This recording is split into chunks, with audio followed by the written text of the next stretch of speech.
පින්වතුනි බුදුරජාණන් වහන්සේ දේශනා කරනවා අප්පකේසු මනුස්සේසු ඒ ජනා පාරගාමිනෝ අතයන් ඊතරා පජාතීරමේ වනුධාවති. සංයුත්ත නිකායේ පහේ අපාර කියලා සූත්‍රයක් තියෙනවා. ඒ සූත්‍රයේදී බුදුරජාණන් වහන්සේ දේශනා කරනවා මේ මිනිස්යන් අතර බොහෝම ටික දෙනයි සසර පරතරකට යන්නේ, සසර පරතරක් හොයන්නේ. අතයන් ඊතරා පජාතීරමේ වනුධාවති. අනිත් සියලුම දෙනා මෙතරම ඉපදිලා මෙතරම දුවන අය, මෙතරම මරණ අය. මේ ලෝකේ බොහෝම ටික දෙනයිලු සසරෙන් එතර වෙන්නට උත්සාහවත් වෙන්නේ, සසරෙන් එතර වීම සඳහා ප්‍රතිපදාවක් මාර්ගයක් පුරන්නේ හොයන්නේ. බොහෝ දෙනෙක් සසර මෙතරම ඉපදිලා මෙතරම දුවන අයයි කියලා බුදුරජාණන් වහන්සේ පෙන්වුවා. ඉතින් ඒක අපිට මේ ලෝක ධාතුව දිහා බලනකොට තේරෙනවා, පෙනෙනවා. බුදුරජාණන් වහන්සේ ලෝකේ පහළ වෙලා සසර දුක්ගින් නිවීම සඳහා සද්ධර්මයේ දේශනා කළත් කීයෙන් කී දෙනාද ඒ ධර්මය හොයන්නේ, පුරුදු පුහුණු කරන්නේ, ඒ ධර්මයට අනුව ජීවිතය සකස් කරගෙන මේ දුක්සහගත සසරෙන් එතර වෙන්න ඕන කියලා වෙරවීර්ය කරන්නේ. බොහෝම දෙනෙක් වැඩිමනක්ම අවිද්‍යාව ඕගේ අනුව ගහගෙන යන ඇත්තෝ වෙලා. ඉතින් සසර පිරූ පාරමී ගුණයක් නිසාද, පාරමී බලයක් නිසාද අපි හැමදෙනාටමත් කොහොම හරි ලෝතර බුදුරජාණන් වහන්සේගේ ධර්මය අවබෝධ කරගන්න ඕනේ කියන අදහස ඇති වෙලා තියෙනවා. පින්වතුනි, අනන්ත සංසාරේ ලෞතර බුදුරජාණන් වහන්සේලා ඕන තරම් පහළ වෙලා ඇති, පහළ වෙලා තියෙනවා. උන්වහන්සේලා ඒ භාග්‍යවතුන් වහන්සේලා සසර දුක්ගින නිවන සද්ධර්මයක් දේශනා කළා තියෙනවා. ඒ එකම ශාසනයක්වත් අපි හරියට ඉගෙන ගත්තේ නැති නිසා, ඒ එකම ශාසනයක්වත් ආදරෙන් අසුරු නොකළ නිසා තාම මේ ඉපදෙමින් මැරෙමින් ඉපදෙමින් යන සසරේ අපි මේ අතර දුවන සැරිසරන ඇත්තෝ වෙලා. ඉතින් අද දවසේ හරි අපිට බොහෝම ශ්‍රද්ධාවෙන් මේ බුද්ධ ශාසනය හරි අතුරු කරන්න පුළුවන් වුණොත් මෙපමණකින්ම අපිට සියලු සසර දුක් අවසන් කරගන්නට පුළුවනි. පින්වතුනි, ඒ නිසා මම අද දවසේදී ඊටමත් වටිනා දහම් කරුණු ටිකක් මේ පින්වතුන්ට පෙන්නනවා. ධර්මයේ හැමදාම ගුණයක් තියෙනවා. මොකද්ද? පච්චත්තං වේදිතබ්බෝ විඤ්ඤෝහි. නුවණැත්තන් විසින් තම තමන් කෙරෙහිලා දත යුතුයි.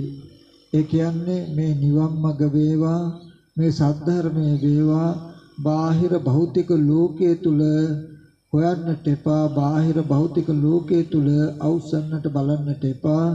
ඒ ධර්මය තමන්ටම ආදේශ කරලා තමන් තුලින් දැක්ක යුතුයි කියලා බුදුරජාණන් වහන්සේ පෙන්වා වදාළේ.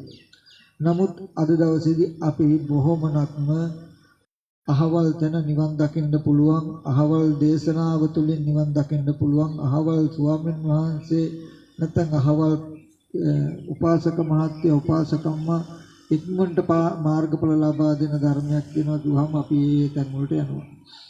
නමුත් පින්වතුනි, අපිට කවදා හරි දවසක මේ සසරෙන් එතර වෙන්න වෙන්නේ බාහිර කවුරු හරි උගන්වන ධර්මයන් තියෙන තැනකට ගිහිල්ලා නෙමෙයි. අපේ ජීවිත ඇතුළට මේ ඉදිලා අපේ ජීවිතම අවබෝධ කරගෙන මිසක අපිට සතර දුකෙන් ඈතර වෙන්න වෙන්නේ කවදාවත් බාහිර තියෙන තැනක් බලලා හෝ බාහිර දෙයකින් නොවන බව මම මතක් කරනවා. ඉතින් අද දවසේදී මම මේ පින්වතුන්ට බොහෝම වටිනා කරුණු ටිකක් තම තමන් කෙරෙහි දැක්ක යුතු, තම තමන් නුවණින් විමසිය යුතු වටිනා කරුණු ටිකක් පෙන්නනවා. මේ ටික බොහොම හොඳින් අහලා ඉගෙන ගන්නට මම හිතනවා ඒක මේ පින්වතුන්ට බොහෝ උපකාරී වෙයි මේ ශාසන භ්‍රමචර්යාව පූර්ණය කර ගැනීම සඳහා. පින්වතුනි, අපි මුංචි පිනක් කළත් මේ පින මට නිවන් පිණසම හේතු වේවා කියලා ප්‍රාර්ථනා කරනවා. ඒ වගේම නිවන් දකින්න ඕනේ කියලා අපි හැම වෙලාවකම කියනවා, උත්සාහවත් වෙනවා. අපි දැනගෙන තියෙන්නට ඕනේ අපි උත්සාහවත් වෙන, අපි බලාපොරොත්තු වෙන අපි දකින්න හදන දකින්න යන නිවන මොකක්ද කියන එක. නිවන් දකින්නවා කියන්නේ මෙන්න මේකයි කියලා දැනගෙන හිටියොත් අපිට නිවන් දකින්න තැනට යන්නට නිවන් දකින්නට අපහසු වෙන එකක් නැහැ. නමුත් පින්වතුනි අද දවසේදී අපිට නිවන කියන එක සංකල්පයක් වෙලා සීල් රැකෙමින් භාවනා කරගෙන යනකොට අපිව නිවන් දකි කියලා අපි හිතනවා. නමුත් නිවන් දකින්නවා කියනකොට පින්වතුනි ඉස්සෙල්ලා මෙන්න මේකටයි මෙන්න මේ දර්ශනයටයි මෙන්න මේ විදිහට දකින්න එකටයි නිවන් දකින්නවා කියලා කියන්නේ ඒකට යන්න මෙන්න මේකයි පාර කියලා අපි ඉස්සෙල්ලා ලිපිනේ අපි සම්පතේ තබාගත යුතුයි. එහෙම තබා ගන්නේ නැතුව අපි නිවන සංකල්පයක් වශයෙන් තබාගෙන ගියාට පින්වතුනි අපි දන්නේ නැහැ අපි යන්නේ කොහාටද කොතෙන්ටද කියන කාරණාව. ඒකම තව පිරිසකට අදහසක් තියෙනවා දැන් පුළුවන් තරම් ಗುಣධම් පුරලා සිල් රැකලා භාවනා කළාම මරණයෙන් පස්සේ නිවන් දකී කියලා. පින්වතුනි මරණයෙන් පස්සේ නිවන් දකින්න බෑ. නිවන කියන එක දකින්න පුළුවන් එකක් නම් දැක්ක යුතු එකක් නම් ඒක දකින්න ජීවත් වෙන්න එපා. ජීවත් වෙන්න කෙනෙක් මොනේ නිවන් දකින්න මිසක මැරිච්ච කෙනෙකුට නිවන් දකින්න බෑ. මැරලා කොහොමවත් නිවන් දකින්න බෑ. ජීවත් වෙන්න කෙනෙක්මයි නිවන් දකින්න වෙන්නේ. එතකොට ජීවත් වෙද්දි කොහොමද අපි නිවන් දකින්නේ? කියන කාරණාව තේරුම් ගන්නට නම් අපි නිවන් දකින්නවා කියලා කියන්නේ මොකක්ද කියන එක මනාකොට තේරුම් ගන්නට ඕනේ පැහැදිලි කරලා තියා ගන්නට ඕනේ Taman සන්තකේ. විශේෂයෙන්ම මෙතනින්ම මාතෘකා කළේ පුණ්‍යානිසංස ධර්මයෝ කුසලානිසංස ධර්මයෝ ගැන විස්තර කරන්නේ නැතුව මේ වගේ පින්කම් කිරීම තුලිනොත් මේ ප්‍රතිපatti ධර්මය හැසිරීම තුලිනොත් ඔබ අප සියලු දෙනාගේ මේ කායන බලාපොරොත්තුව මේ දුක්ඛාගත සසරෙන් ඈතර වෙලා මේ සාන්ත සුඛ උතුම් නිර්වාණ සම්පත්තිය මේ ජීවිතේම සාක්ෂාත් කරගන්න ඕනේ කියන කලන අදහස නිසායි මම මේ නිවන් දකින්නේ කොහොමද කියන තැන පැහැදිලි කිරීම සඳහාම මාතෘකා කරලා කරුණු ටිකක් පෙන්වන්නට උත්සාහවත් වෙන්නේ. පින්වත්නි අපි ඉස්සෙල්ලා හොඳට බලමු බුදුරජාණන් වහන්සේ නිවන් දකින්නවා කියලා පෙන්වන්නේ මොකක්ද කියලා.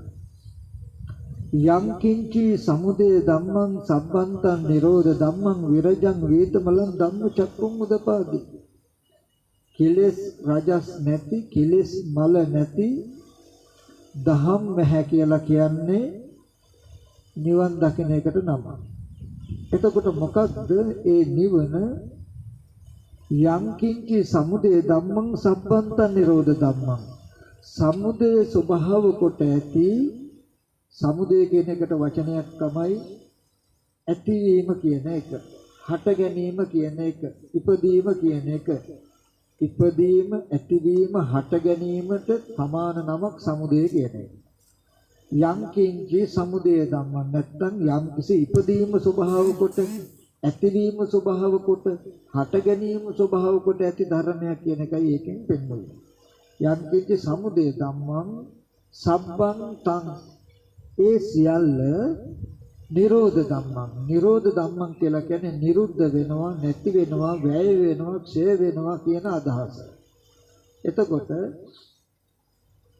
යම් ධර්මයක් හේතුන්ගෙන් හටගත්තා නම් ඒ සියල්ල හේතු නැති වෙනකොට නැති වෙනවා කියන අදහසයි බුදුරජාණන් වහන්සේ පෙන්වන්නේ. යම් කිසි කෙනෙකුට හේතු නිසා හටගන්නා වූ සියලු දේ හේතු නැති වෙනකොට නැති වෙනවා කියලා දකිනවා නම්, දකින්න පුළුවන් නම් අන්නේ දැකීමට කියනවා කෙලෙස් මල නැති, කෙලෙස් දූවිලි නැති පිරිසිදු දහම් නැහැ කියලා.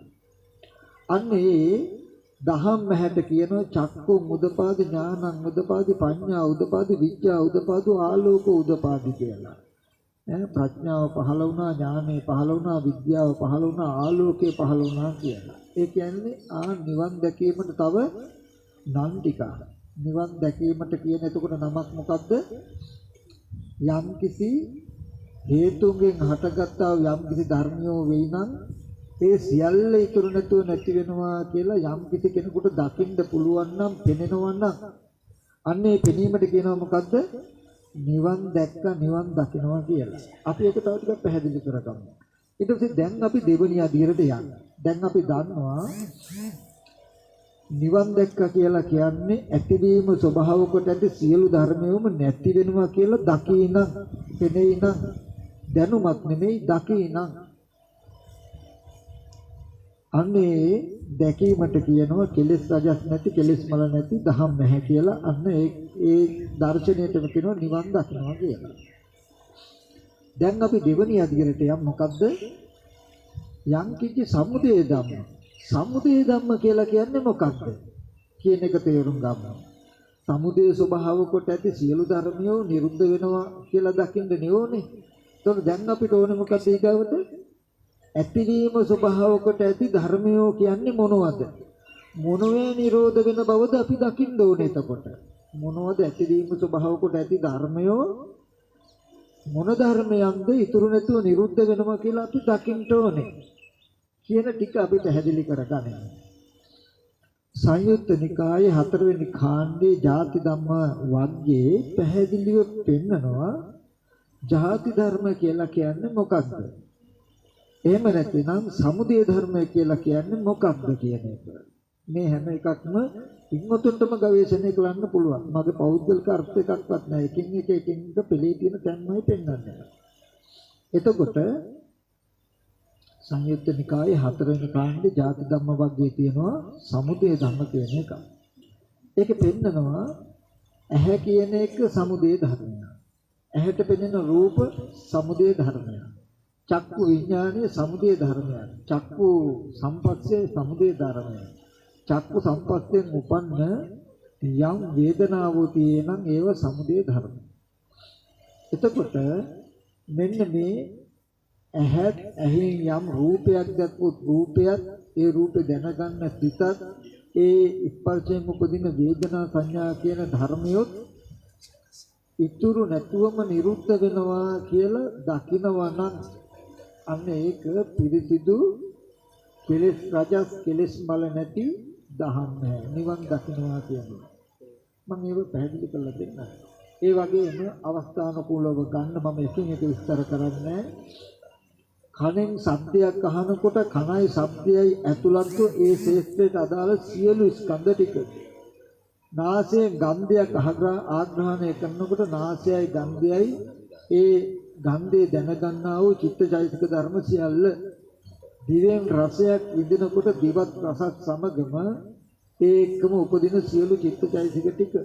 කයෙන් ස්පර්ශයක් ලබනකොට ඒ කයත් ස්පර්ශය ලැබපු පුට්ටබ්බායතනයත් ඒ නිසා ඇති වෙන සියලු සැප දුක් ඉතුරු නැතුව නැති වෙනවා කියලා පෙනෙනවා නම් සිතින් යම් කිසි දෙයක් හිතනකොට ඒ සිතින් හිතන හැම දෙයක්ම ඉතුරු නැතුව නැති වෙනවා කියලා පෙනෙනවා නම් මෙන්න මේ පෙනීමට කියනවා සබ්බන්තං නිරෝධ ධම්මං කියලා.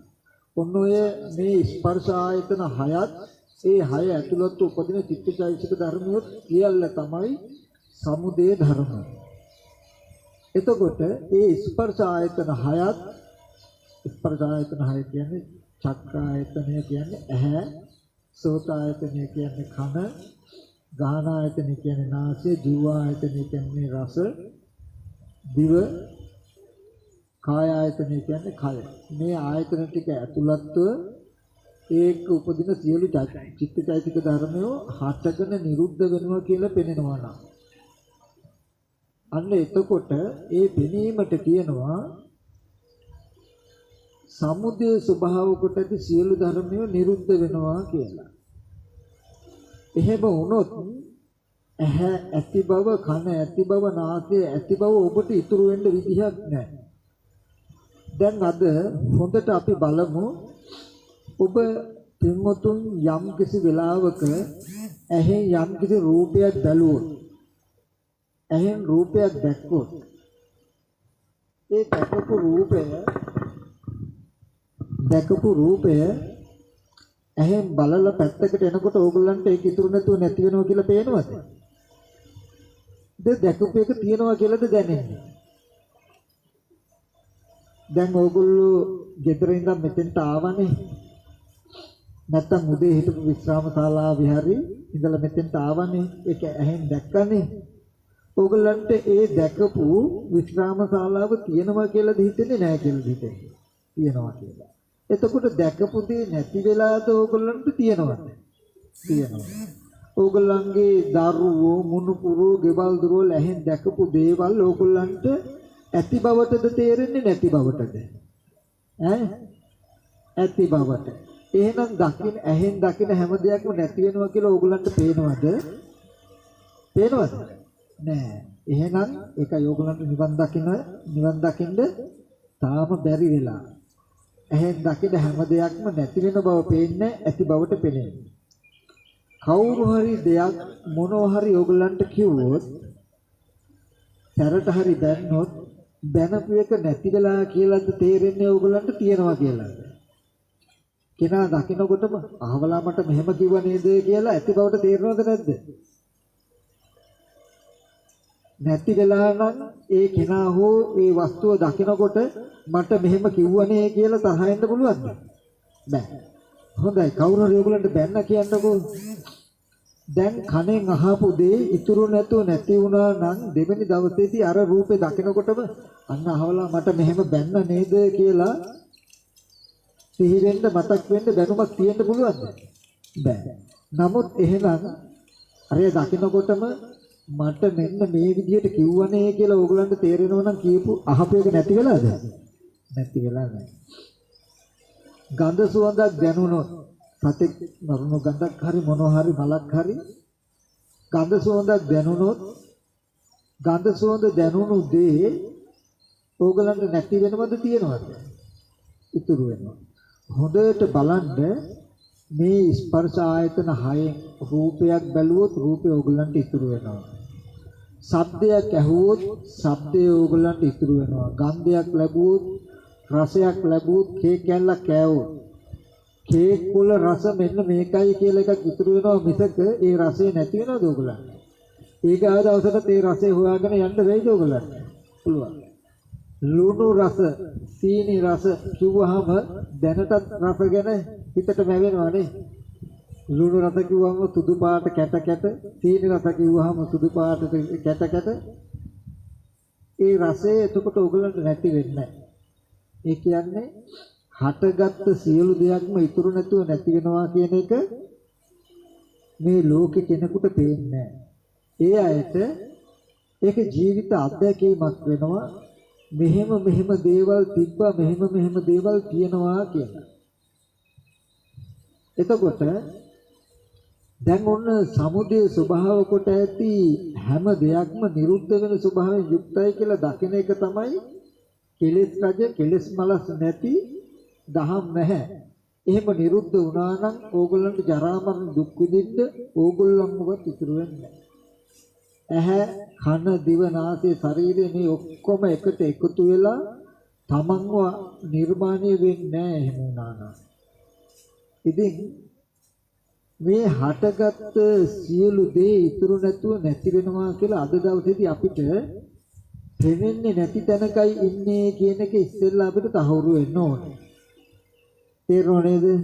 දැන් පින්වතුන්ම පිළිගන්නවද පින්වතුන්ටම හටගත්ත හැම දෙයක්ම ඉතුරු නැතුව නැති වෙනවා කියන එක පේන්නේ නැහැ කියන එක. එහෙම පේනවා නම් අපේ දරුවෝ, අපේ අම්මා, අපේ ගෙදර කියලා දැකපු නිමිති හොයාගෙන යන්න තියෙන්න පුළුවන්ද? බෑ. මොකද ඉතුරු නැතුවම දැකපු දේවල් නිරුද්ධ වෙලා නම් අපිට කැඩුනා බිඳුනා විනාශ වුණා කියලා පණිවිඩාවහම දුක් විඳින්න පුළුවන් දේවල් බාහිර ඉතුරු වෙලා තියෙන්න පුළුවන්ද මෙතන ඉන්නකොට? බෑ. නමුත් දැන් අපි මෙතන ඉන්නේ ගෙවල් දොරවල් ඉඩ කඩන් දරු මුණුපුර ඔක්කොම අරහේ ඉද්දි නේද? කියලා ඇවිල්ලා නේද? එහෙම ඉන්න තියෙන දරු මුණුපුර එකතුනේ මේ ආයතන ටික හරහා නෙමෙයිද? ඒ වගේ නිමිති අපිට එකතු වෙන්න අපි කලේ ඇහින් රූපයක් බලන, කනින් ශබ්දයක් අහන, නාසයෙන් ගන්ධයක්, දිවෙන් රසයක්, කයින් ස්පර්ශයක් ලැබුපු එක හිතින් හිතපේක විතරයි නෙමෙයිද? හොඳයි ඔය ටික කරනකොට ඔය ආයතන ටික හරහා අපි ලැබපු අත්දැකීම් ටික එකතු වෙලා නෙමෙයිද ඔය තියෙන්නේ අපිට දරුවා ඉන්නවා මුණුපුරා ඉන්නවා ගෙදර තියනවා කියලා. එතකොට හටගත්ත දේ නැති වෙනවා කියලා පෙනිලාද අපිට තියෙන්නේ නැහැ. ඔන්න දැන් අපිට ඒ කියන්නේ නිවන් දකින්න තාම බැරිලා නිවන් දකින්නේ නැහැ. තාම නිවන පේන්නේ නැහැ එතකොට. හටගත්ත සියල්ල ඉතුරු නැතුව නැති වෙනවා කියලා මේ ආයතන හයේ පෙර නොතිබීම හටගෙන ඉතුරු නැතුව නැති වෙන බව නම් නැති වෙන නිරුද්ධ වෙන බව දැකීම නම් කෙලෙස් රජස් කෙලෙස් මල නැති දහම් නැහැ. ඒක අපිට නෑ කියන එක පෙනෙනවා මොකෙන්ද? අද අපේ ජීවිත වටපිටාව. අද අපිට දකින්න දේවල් තියෙනවා කියලා හිතෙනවා නිසා පෙනෙන නිසා. එතකොට හටගත්ත හැම දෙයක්ම ඉතුරු නැතුව නැති වෙනවා කියලා බුදුරජාණන් වහන්සේ ලෝකේ පහළ වුණත් නැතත් හැමදාම තිබුණු හැමදාම තියෙන ඇත්ත. ඒ ඇත්ත අපිට පේන්නේ නැහැ. ඒ ඇත්ත නොපෙනෙන්නේ ඇයි? හටගත්ත හැම දෙයක්ම නිරුද්ධ වෙනවා කියලා ඇයි අපිට පේන්නේ නැත්තේ? ඇයි නිවන් දකින්න බැරි වෙලා තියන්නේ අපිට? ඒකට කියනවා පින්වත්නි භවය කියලා. භවය කියලා කියන්නේ මොකක්ද? ඔගොල්ලෝ පින්වත්තුන් මෙහෙම ඉන්නකොට බාහිර දේවල්, බාහිර වස්තු ඇති බවට ඕගලන්ට දැනෙන ගතියක් තියෙනව නේද? අන්න ඒකට කියනවා භවය කියලා. ඒකට කියනවා භවය කියලා. දැන් මෙතන ඉඳලම ඕගොල්ලෝ පින්වතුන්ට හිතෙනවා gedara තියනවා කියලා. තියනවා කියන අදහසින් බලන්න ගියාට පස්සේ පෙර නොතිබීමම හටගත් දෙයක් පෙනුනොත් නේද පුදුමේ. ඇයි යන්න ඉස්සෙල්ලත් ඕගලන්ට තියෙද්දි තියෙන දෙයක් බලන්න ගියාම තියෙන දෙයක්ම දකින්න එකද සුදුසු හරි පෙර නොතිබීම යමක් පෙනෙන එකද විය යුත්තේ? තියෙන දේ හම් වීම මිසක පෙර නොතිබීම හට ගන්න පුළුවන්ද? මං කියන එක තේරෙනවද? දැන් ඕගලන්ට හිතෙන උදේ හිටපු විශ්‍රාම ශාලාව තියෙනවා කියලා දැනෙනව නේද? දැන් ගියාම තියෙනවා කියලා දැනෙන තැනට යනකොටම ඇහැට ඒ රූප නිමිත්ත ආපහු පෙනෙනකොට මේ පින්වතුන්ට යන්න ඉස්සෙල්ලා තියෙනවා කියලා හිතාගෙන ගිය දේම හම්බුණා කියලා දැනෙනවා මිසක පෙර නොතිබීම හටගත්තා කියලා දැනෙයිද? නෑ. පෙර නොතිබීම හටගත්තා කියලා දැනුනොත් තමයි පුදුමයි. මොකද යන්න ඉස්සෙල්ලා තිබුණානේ. ඊට පස්සේ ඕගොල්ලෝ එතනින් ආපහු එනකොට හම්බ වෙච්ච දේ ඉතුරු වීම පුදුමයක් නෑ. හටගත්ත දේ ඉතුරු නැතුව නිරුද්ධ වෙනවා කියලා දැක්කොත් තමයි පුදුමයි. ඇයි තියෙන දෙයක් ඕගොල්ලෝ දැකපු නිසා ආපහු එනකොට දැකපු දේ තියෙන එක පුදුමයක් නෑ. ඒකේ මම මතක් කළේ පෙර නොතිබීම හටගෙන ඉතුරු නැතුව නැති වෙනවා කියන එක දැකීමට බැරි බාධකයේ මොකක්ද? මේ භවය. භවය නිසා තමයි නිවන පෙනෙන්නේ නැත්තේ. භවය නිසා තමයි නිවන පෙනෙන්නේ නැත්තේ. හටගත්ත දේ නිරුද්ධ වෙනවා කියන එක පෙනෙන්නේ නැත්තේ. එතකොට අපිට යම් කිසි වෙලාවකදී හටගත්ත සියල්ල නිරුද්ධ වෙනවා කියන එක නැති වෙන්නට නම් භවය නැති වෙන්නට ඕන. භවය කියන එකත් අපි තව ටිකක් හඳුනා ගන්නට ඕනේ. කර්ම භවය කියන එක අපිට කිසිම වෙලාවක හිතෙන්නේ නැහැ. ගෙවල් දොරවල් තියෙනවා, දරුමල්ලෝ ඉන්නවා, මේ වටපිටාව තියෙනවා කියලා අපි හදාගත්ත එකක් අපිට අපි වටාවට රැස් වෙලා තියෙන විතර්ක ටිකක් අපේ මනස තුල හැදිච්ච ගතියක් කියලා අපිට හිතෙන්නේ අපිට පේන්නේ අපිට තේරෙන්නේම අපිට පේන්නේම බාහිර තියෙන දේ ගැන මට දැනුමයි වගේ නේද? බුදුරජාණන් වහන්සේ දේශනා කරනවා පබත්සර මිදම් බික්කවේ චිත්තං පංචකෝ ආගන්තු කේහි උපක්ඛිලේසේහි උපක්ඛිලිට්ඨං. මහණෙනි මේ සිත ස්වභාවයෙන් ප්‍රභාස්වරයි. බාහිර උපක්ලේශ නිසායි කිලුට වෙලා තියෙන්නේ කියලා. හොඳයි. අපි ඒක පොඩ්ඩක් මෙහෙම බලමු. අපි පොඩ්ඩක් ඒක මෙහෙම බලමු. දැන් මෙහෙම ඉන්නකොට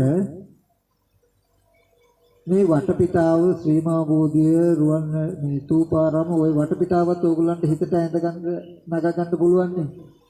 හරි. දැන් ඕගොල්ලන්ට පින්වතුන්ට පුළුවන්ද මම දැන් ඉඳලා ආපු සේනාසනේ සිහි කරන්න මේ ළඟපාත තියෙන සිහි කරන්න පුළුවන් බෑ. ඔන්න දැන් ඒ වගේ නිමිත්තක් ඕගොල්ලන්ගේ මනසේ නැහැ කියලා හිතන්නකො. මෙන්න මේ ටික හොඳට තේරුම් ගන්න. ඒ වගේ නිමිත්තක් ඕගොල්ලන්ගේ මනසේ නැහැ.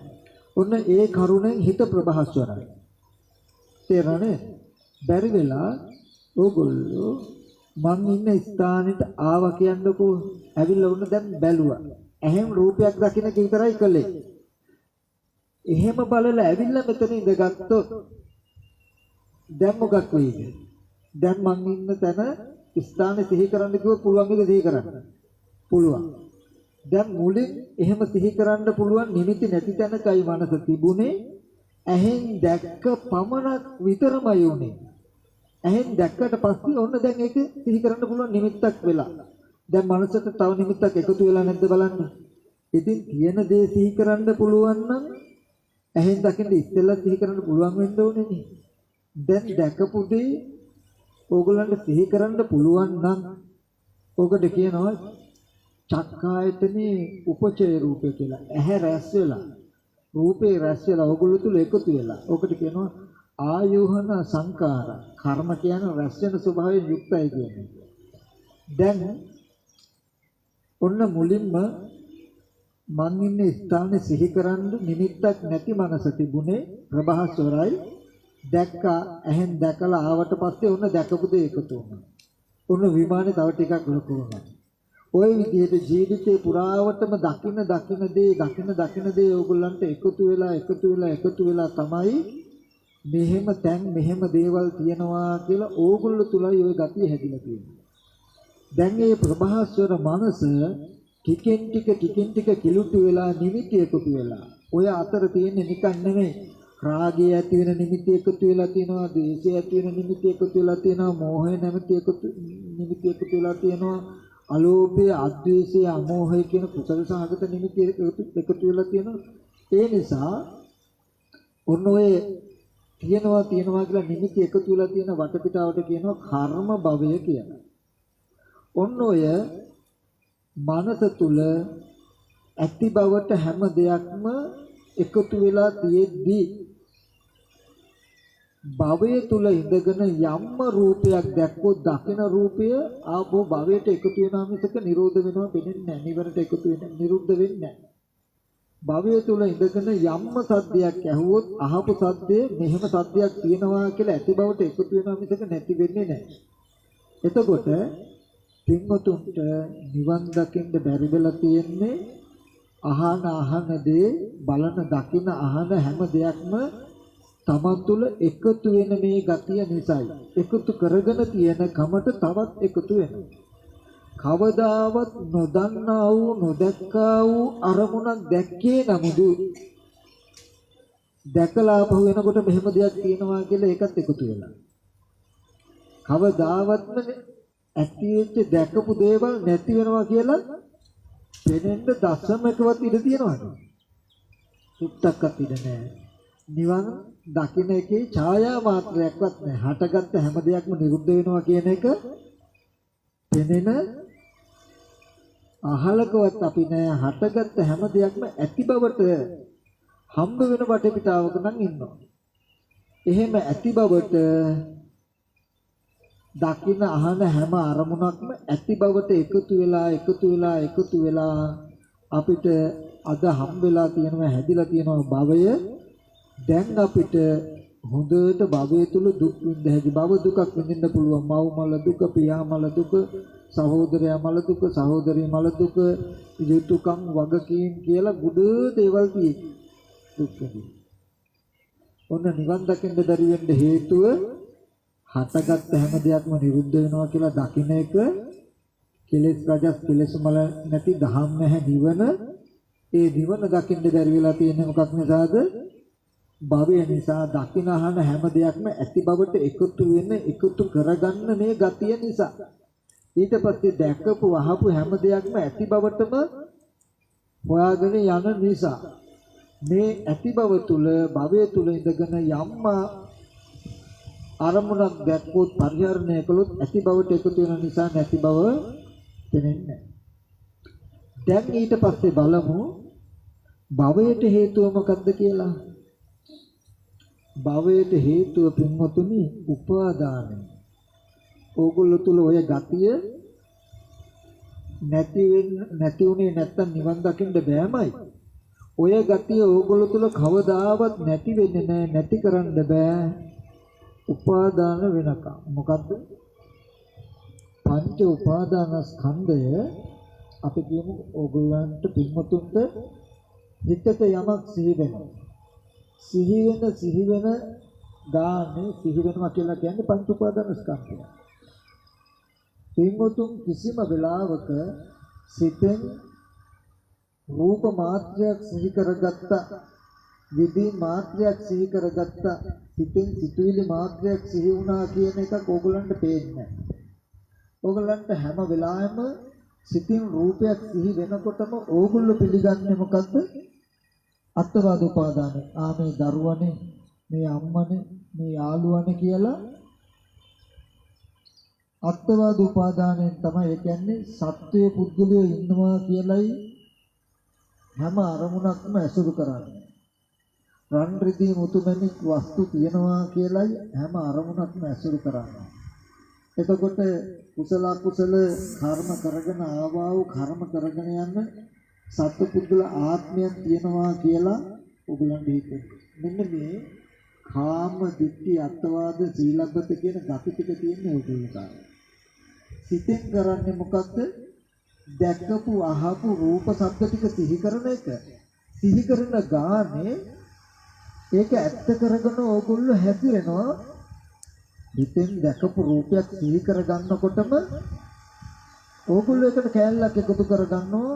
සත්පුද්ගල භාවයක් ආරෝපණය කරගෙන හොඳටම හිතනවා.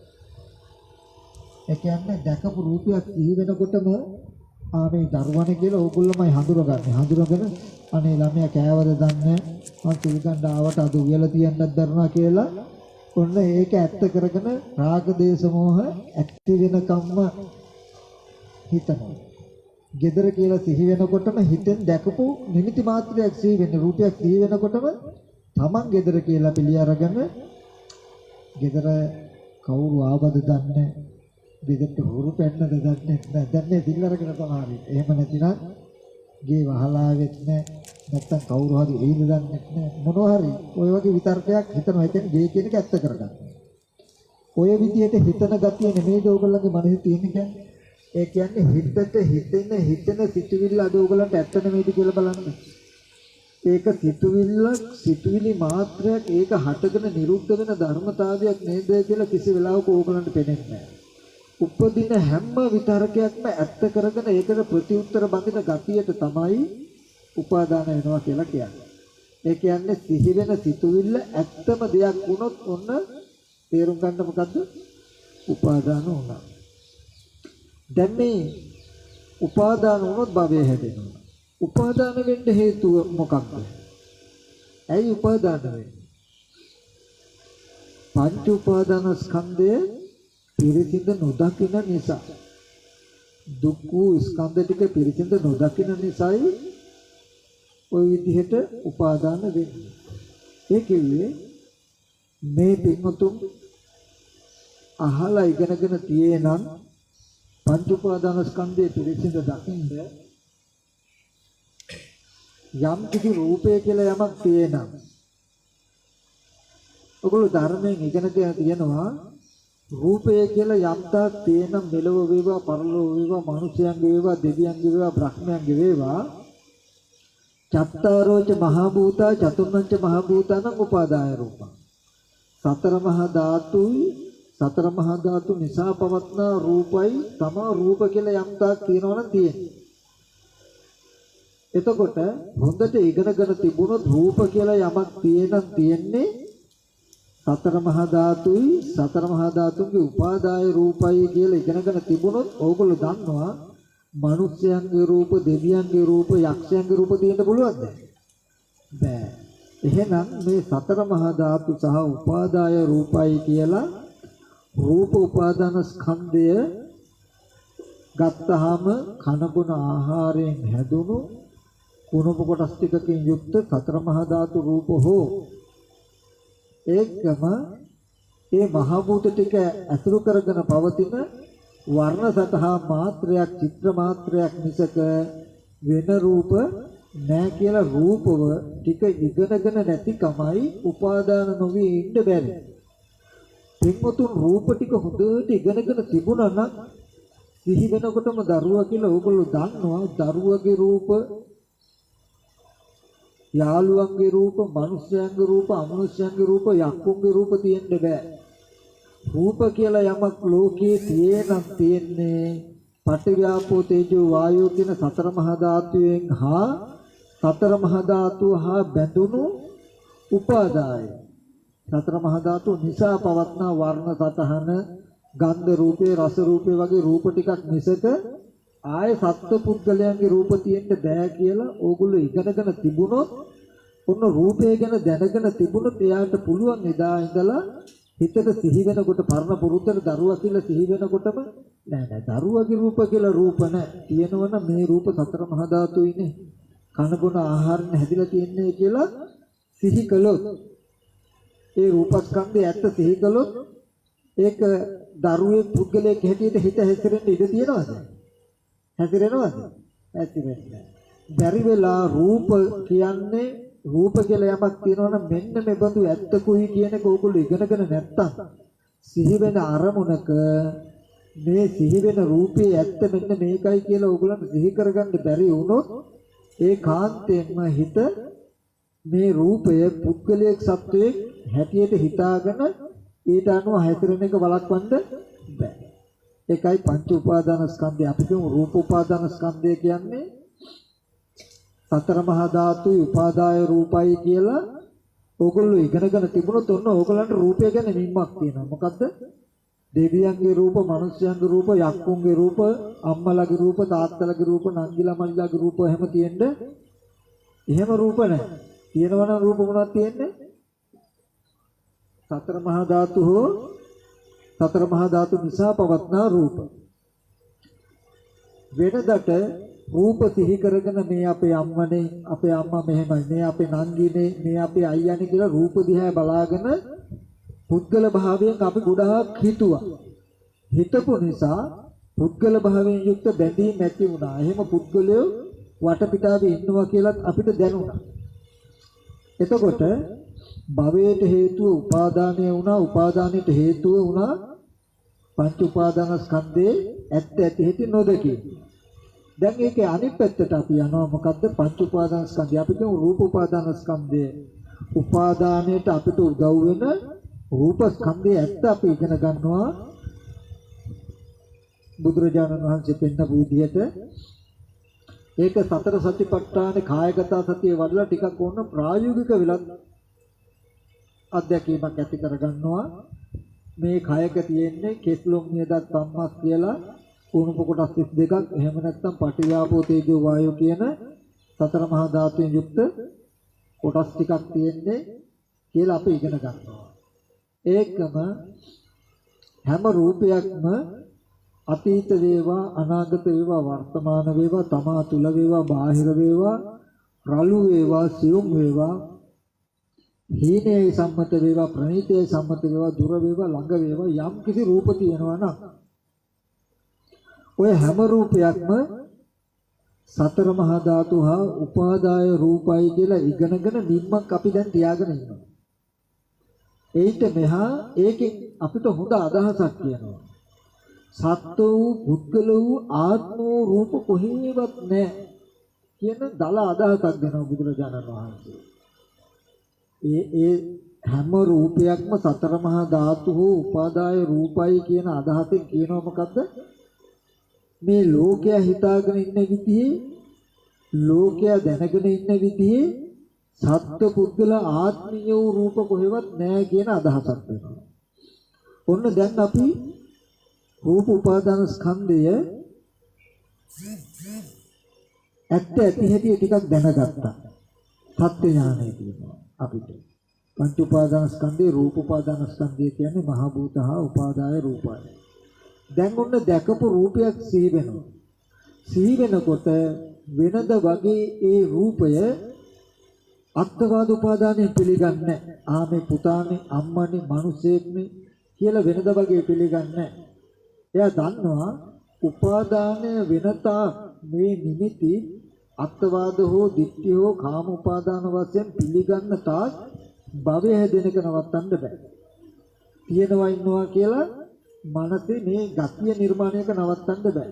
භවය හැදුනොත් තියෙන දෝෂෙ මොකක්ද? නිවන් දකින්න බෑ. හටගත්ත දේ නිරුද්ධයි කියන එක පේන්නේ නැහැ කියන එක දන්නවා. ඒ නිසා එයා හැම වෙලාවෙම දැන් ස්කන්ධ ටික පිළිසිඳ දකින්න උත්සාහවත් වෙනවා. දැකපු රූපයක් සිහි වෙනකොට වෙනද වගේ පුද්ගල භාවයෙන් රූපය අසුරු කරන්න ඉදිරිපත් වෙන්නේ නැතුව රූපය ඇත්ත සිහි කර ගන්නවා. මේ රූපය සතර මහා ධාතුයිනේ. ඒ රූපය සතර මහා ධාතුයි කියන්නේ ඇයි කියලා තියා ගන්නවා. එයා උපායක් කරන්නේ මොකටද? හිත මේ අරමුණ පිළි අරගෙන සත්ත්ව පුද්ගල භාවයක් ආරෝපණය කරගෙන හැසිරෙන එක බලක්වන්නයි මේ කරන්නේ. මේ දැකපු අහපු හැම රූපයක්ම සිහි වෙන ගාන මේකත් සතර මහා ධාතු මේකත් සතර මහා ධාතුම කියන්නේ. හිත පිළිගන්නේම නැත්තම් නෑ ඉන්නෝමයි කියලා හිතුනොත් නෑ කෙනෙක් ඉන්නෝමයි කියලා හිතුනොත් ආපහු ඉන්නෝමයි කියන රූපේ ගාවට හිතෙන්න එකයි යනවා. ගිහිල්ලා බලන්න කේස්ලොම් නියදත් සම්මස් කියන්නේ පඨවි ධාතු, පිටෙන් තරවලේ දහඩිය කියන්නේ ආපෝ ධාතු, එතකොට දවන තවන දිරවන ස්වභාවය කියන්නේ තේජෝ ධාතු, හමන පින්වෙන හැකිලෙන ස්වභාවය කියන්නේ වායෝ ධාතු. මේ රූප මිටියම අවකාශ ධාතු තුළ රාශි වශයෙන් සතර මහා ධාතු මේ කියලා ඔන්න විවර කළත් තියෙනවා. ආපහු හිතට සිහි වෙන නිමිත්ත පුද්ගල භාවයෙන් ඇසුරු කරන්න දෙන්නේ. ওই විදිහට හිතට සිහි වෙන හැම නිමිත්තකම සිහි වෙන රූපයක් නම් රූපය ඇත්ත. වේදනාවක් නම් සිහි කරන්නේ වේදනාව ඇත්ත පෙන්නනවා. උපාදාන වෙන්න දෙන්නේ නැහැ කියන්නකො. ඒක පුද්ගල භාවයෙන් ඇසුරු කරන්න දෙන්නේ නැහැ. මෙන්න මේ විදිහට කරනකොට පංච උපාදාන ස්කන්ධය ටික ටික පිරිසිදු දකිනකොට උපාදාන වෙන ගතිය නතර වෙනවා. ඒ අරමුණු පුද්ගල භාවයෙන් තත්ත්ව භාවයෙන් ඇත්ත කරගෙන හැතිරෙන ක්‍රම සිටේ නතර වෙනවා. උපාදානයේ අඩු වෙන්න බාහිර මෙහෙම මෙහෙම දේවල් තියෙනවා කියලා අපේ මනසේ ඇතිවෙන හැදිලා තියෙන ගතියක් තියෙනවනේ. ඔන්න ওই ගතිය ටිකෙන් ටික දිය වෙනවා. මේ ගතිය ටිකෙන් ටික දිය වෙනකොට ටික දකින්න දේ දැකීමෙන් පස්සේ නිරුද්ධ වෙනවා. අහන දේ ඇහිීමෙන් පස්සේ නිරුද්ධ වෙනවා කියන එක පේනවා. යම් දවසක ඔබ පංච උපාදාන ස්කන්ධය හොඳට පිරිසිදු දැකලා අවසන්ද ඒ කියන්නේ රූප කියලා යමක් තියෙන සතර මහා ධාතු සහ උපාදාය රූපම මිසක වෙන මොකුත්ම නැහැ කියන එක ඔබ තුල ස්ථාවරද. වේදනා සංඥා චේතනාවක් තියෙනවා නම් ස්පර්ශයෙන් හටගෙන ස්පර්ශ නැතිව නැති වෙන චෛතසික ධර්මයක් කියන එක ස්ථාවරද. සිත කියන එක හේතු ප්‍රත්‍යයෙන් හටගෙන නාම රූප ප්‍රත්‍යයෙන් හටගෙන නැති වෙන ධර්මයක් කියලා ඔබ තුල ස්ථාවරද. එදාට ඔබ තුල ඒ අරමුණු කාම දිට්ඨි අත්වාදන සීලබ්බත කියන සතර උපාදානයෙන් පිළිගන්න ගතිය සම්පූර්ණ ක්ෂය වෙලා තැහැරලා ඉවරයි. උපාදානය නැති වෙනකොට දැකපු අහපු හැම දෙයක්ම තියෙනවා ඉන්නවා කියලා තමන් ගාව අදෝයේ තියෙන ගතිය සම්පූර්ණම දිය වෙලා ගිහිල්ලා. එහෙම එකක් නැහැ. එදාට හටගත්ත දේ ඉතුරු නැතුව නිරුද්ධ වෙනවා කියලා පේනවා. අන්න ඒකට කියනවා නිවන් දකින්නවා කියලා. හටගත්ත දේ ඉතුරු නැතුව නැති වෙනවා කියලා දකිනකොට ඒ දැකීමට කියනවා මොකද්ද? විද්‍යාවක් කියලා. යම් කිසි සමුදය ධම්මං සම්බන්තං නිරෝධ ධම්මං විරජං වීතමලං ධම්මචක්කු මුදපාදී කියපු එක එන්නලා චක්ක මුදපාදී ඥානං මුදපාදී විද්‍යා උදපාදී ආලෝක උදපාදී කියවන්නේ නේද? එතකොට හටගත්ත සියල්ල ඉතුරු නැතුව නැති වෙනවා කියලා දකිනකොට ඒ දැක්මට කියනවා මොකද්ද? විද්‍යාවක් කියලා. විද්‍යාව උපන් කල්හි මොකද වෙන්නේ? අවිද්‍යාව නිරුද්ධ වෙනවා. අවිද්‍යාව නිරෝධ සංඛාර නිරෝධා. අන්න දැන් හටගත්ත හැම දෙයක්ම ඉතුරු නැතුව නැති වෙනවා කියලා දකින විද්‍යාව උපන්නාම අවිද්‍යාව නෑ. ඒ හින්දා හටගත්ත දේවල් රැස් වෙන ගතියක් මනසේ නෑ. සංඛාර නිරෝධ. දකින අහන හැම දෙයක්ම ඇති බවට මනසේ නිමිති එකතු වෙලා නෑ. අවිද්‍යාව නැති හින්දා විද්‍යාව ඉපදිලා අවිද්‍යාව නැහැ. ඒ හින්දා සංකාර නැහැ. කොච්චර යමක් බැලුවත් අපි කණ්ණාඩියක් ගාවට ගිහිල්ලා කණ්ණාඩියට වැටෙන ඡායාව බලාගෙන කොණ්ඩේ පීරනවා, මූණ හදා ගන්නවා, මූණ බලනවා, ඇඳුම් හදා ගන්නවා නේද? නමුත් අහකට යනකොට කණ්ණාඩියට වැටෙන ඡායාව තියෙනවද? ඉතුරු නැතුව නැති වෙනවනේ. ඒ වගේ යම් රූපයක් ඇස් ඉදිරියට ආවහම ඒ රූපයත් එක්ක ඔබතුමා කොහෙද ගියේ, මොනවද කෙරුවේ, කොහාටද යන්නේ, මොනවද දාහනේ ගත්තද, කෑම කෑවද කියලා අහනවා, කතා කරනවා. අහකට යනකොට විස්තරට අයිති රූපයි ඉතුරු නැතුවම නිරුද්ධම වෙනවා. Taman කියපු කරපු දේවල් ඉතුරු වෙන්නේ. ඒකයි කුසලවත් අකුසලවත් දෙකෙන් එකක්වත් රැස් වෙන්නේ නැහැ කියලා කියන්නේ ඒ හින්දා. එතකොට අවිද්‍යාව නිරුද්ධ වුණොත් සංකාර නිරුද්ධ වෙනවා. සංකාර නිරුද්ධ වුණොත් මොකද වෙන්නේ? විඥානේ නිරුද්ධ. මාතු විඥානේ මේ වගේ ප්‍රතිසන්දි වශයෙන් දැසගෙන මේ වගේ කයක් අවිඥානික කරන එක නැති වෙනවා. ඒ කියන්නේ ඉපදීම නතර වෙනවා. ඉපදීම නතර වුණොත් මොකද වෙන්නේ? මාතු ජාති ජරා මරණ ශෝක පරිදේ සියලු දුක් දුම්නස් වලින් මිදෙනවා. ජරා මරණ සියලු දුකෙන් නිදහස් වෙන්න නම් ඉපදෙන්නේ නැති වෙන්න ඕනේ. ඉපදෙන්නේ නැති වෙන්න නම් කර්ම රැස් නොවෙන්නට ඕනේ. කර්ම රැස් නොවෙන්නට නම් අවිද්‍යාව නැති වෙන්නට ඕනේ. අවිද්‍යාව නැති වෙන්නට නම් මොකද වෙන්න ඕනේ? විද්‍යාව උපදින්නට ඕනේ. විද්‍යාව කියන්නේ මොකද්ද? යමක් හේතු ප්‍රත්‍යයෙන් හටගත්තම සියල්ල හේතු නිරුද්ධ වෙනවා කියන එක දකින්නට ඕනේ. විද්‍යාව උපදින්නට නම් භවය නැති වෙන්නට ඕනේ. භවය නැති වෙන්නට නම් උපාදානය නැති වෙන්නට ඕනේ. උපාදානය නැති වෙන්න මොකද කරන්නට ඕනේ? පංච උපාදාන ස්කන්ධයේ පිරිසිදු දකින්න ඕන. රූපේ ඇත්ත නොදක රූපේ පුද්ගල භාවයෙන් ඇසුරු කරන එක නවත්තන්න පුළුවන්ද? රූපේ ඇත්ත නොදක රූපේ පුද්ගල භාවයෙන් ඇසුරු කරන ගතිය නවත්තන්න කවදාවත් බෑ. ඒකයි පංච උපාදාන ස්කන්ධයේ පිරිසිදු දකින්නවා කියලා කිව්වේ.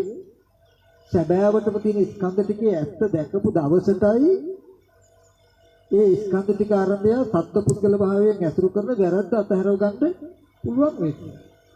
බුදුහාමුදුරුවෝ ලෝකේ පහළ වෙලා හැම රූපයක්ම තියෙනවනම් මහ භූත හෝ උපාදාය රූපයි කියලා දුන්නේ නැත්තම් අපි මේ රූපේ පුද්ගලික සත්‍යය කියලා බලන එක වැරදි කියලාවත් අපි දන්නවද? අපිට ඒ රූපේ සත්‍ය පුද්ගලික කියලා බලන කමෙන් මිදෙන්න මගක් තියෙනවද? නැහැ. නමුත් බුදුරජාණන් වහන්සේ සතිපට්ඨානයේ වඩන ආකාරය පෙන්වලා දුන්නෙම කායගත සතිය වඩන්න ඉගැන්වීම මොකටද? රූපයක් උපාදාන කර නොගෙන වාසය කරන ක්‍රමය. කුණප කොටස් 32 වශයෙන් බලනකොට ඇහැට හමු වෙන හෝ හිතට සිහි වෙන රූපයක කුණප කොටස් ටික බැලුවොත් අපිට මේ රූපය ඇත්ත කරගෙන සත්පුද්ගල භාවයෙන් හිතන්න පුළුවන්ද? හොඳයි. ඇහැට පේන හෝ හිතට සිහි වෙන රූපයක අපි සතර මහා ධාතු වශයෙන් බැලුවොත් අපිට මේ රූපය ඇත්ත කරගෙන පුද්ගල භාවයෙන් හිතන්න පුළුවන්ද? ඒ කියන්නේ එහෙනම් මේ මොකේද ඉඩ දීලා නැත්තේ? උපාදාන වෙන්නේ. එතකොට පින්වතුන් අනිවාර්යයෙන්ම මේ කාරණා ටික දැනගෙන ඉන්න. නිවන් දකින්නවා කියලා කිව්වට පංච උපාදාන ස්කන්ධයේ පිරිසිදු දැකලා තණ්හා උපාදානය ප්‍රහාණය කළා තමයි Nirodha සාක්ෂාත් කරන්න තියෙන්නේ. එතකොට එයා දන්නවා මාර්ගය මොකක්ද? පංච උපාදාන ස්කන්ධයේ පිරිසිදු දැකලා සමුදය ප්‍රහාණය කළා Nirodha සාක්ෂාත් කරගන්න විදිහට කටයුතු කරන එකමයි මඟ.